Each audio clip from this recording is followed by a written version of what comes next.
In Brazil, a parliamentary inquiry has published its findings into President Bolsonaro's highly controversial handling of the pandemic there.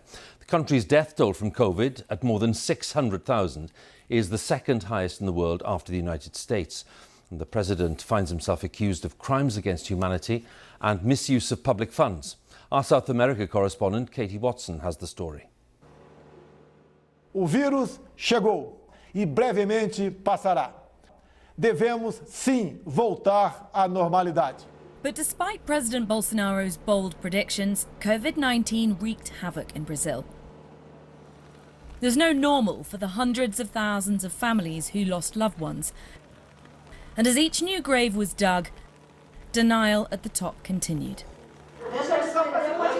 Today was the culmination of nearly 6 months of hearings, picking apart all that Bolsonaro did and didn't do. The government was accused of underplaying the crisis from the very start.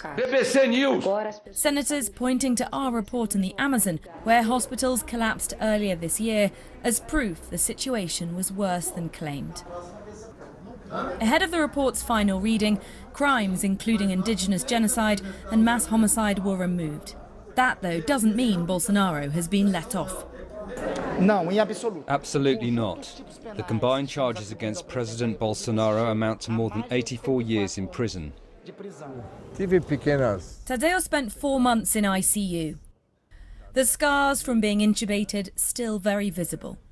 His family refused to believe the doctors when they said his only option was palliative care. Thanks to them, Tadeo's here today. Families were betrayed, Tadeo says. They feel a weight on their conscience that they could have done something like my family did. There was an ideological choice made, not a medical one, with my treatment. The inquiry has its critics. Bolsonaro's supporters say it's vindictive, and he remains resolute. Nada produziram, a não ser o ódio e o rancor entre alguns de nós. Mas nós sabemos que não temos culpa de absolutamente nada. Sabemos que fizemos a coisa certa desde o primeiro momento.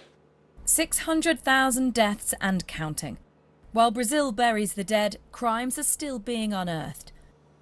But will Jair Bolsonaro have to answer to them?